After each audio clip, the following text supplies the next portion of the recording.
Nous sommes ici dans le quartier de Ipiranga, dans São Paulo. C'est le deuxième centre électoral que je visite depuis le début de la journée.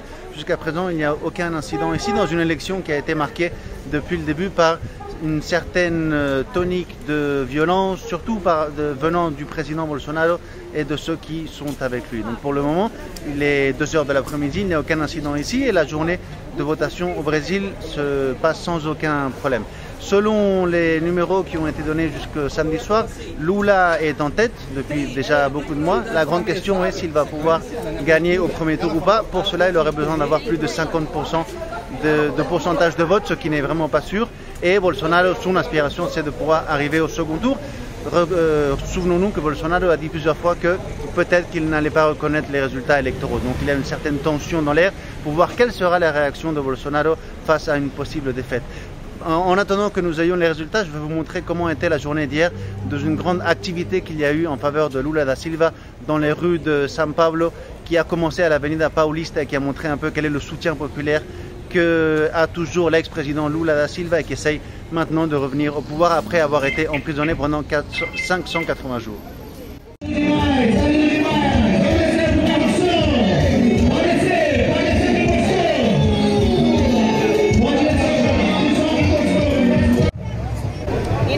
Edva Aguilar, eu tenho 65 anos, sou enfermeira aposentada, não sei como se diz, retirada.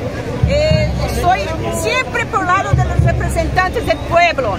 Em Brasília, em 2016, tivemos golpe. Dilma salió sin cometer ningún crime.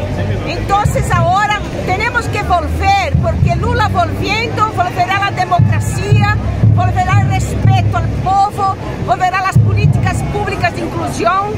Y nosotros necesitamos mucho eso, porque estamos de vuelta el mapa de la fome. Quando estávamos com Dilma, fora do mapa da fome e pleno emprego. Agora estamos totalmente decadentes com este fascista que foi eleito pelo povo, infelizmente. Ah, cara, é um corrupto necessário.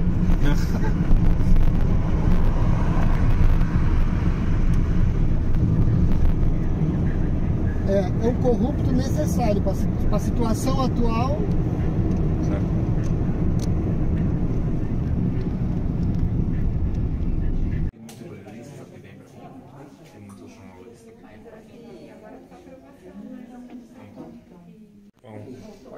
Olá, gente, meu nome é Edmilson, nós estamos no colégio eleitoral aqui do Ipiranga, né, da região do Ipiranga. É um colégio eleitoral há bastante tempo, temos 10 sessões no colégio, onde em média temos de 5 mil a 7 mil eleitores aqui no colégio. E hoje, atualmente, é por volta de umas 13 horas agora, está bem tranquilo a eleição aqui. Nous sommes ici en train d'attendre les résultats. Pour le moment, Lula est à point de passer en première place face à Bolsonaro, mais il y a un résultat moins optimiste que celui qui était attendu de la part de ceux qui soutiennent l'ex-président Lula. Mais pour l'instant, il faut attendre voir comment sera le résultat final. Donc je vous informerai dans quelques minutes, peut-être quelques heures, quel sera finalement le résultat de ce premier tour au Brésil.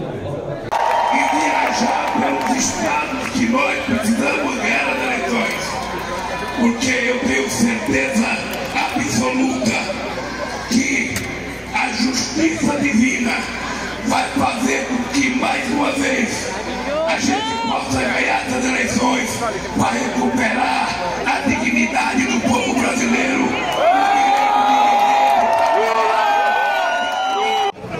Je suis à l'Avenida Paulista où Lula vient de parler après avoir reçu les résultats. Il a eu plus de 48% et 5 points de différence sur Bolsonaro. Donc l'élection de Lula n'est pas mauvaise, mais le problème, ou disons d'une autre façon, le résultat qu'a réussi à avoir Bolsonaro est plus élevé que celui dont beaucoup pensaient qu'il pouvait avoir. Donc maintenant commence le deuxième tour. L'élection va être le 30 octobre et on va voir comment donc va se développer cette nouvelle campagne politique. Et après il y a le résultat par rapport aux gouverneurs, aux gobernadores, dont il y a une moitié à peu près entre ceux qui sont avec Lula, ceux qui sont avec Bolsonaro, puis les résultats au pouvoir législatif où Bolsonaro a réussi aussi à faire un bon score. Donc il faudra analyser un peu les résultats en détail, mais c'est un peu la situation ce soir 2 octobre dans l'avenue Paulista à São Paulo au Brésil.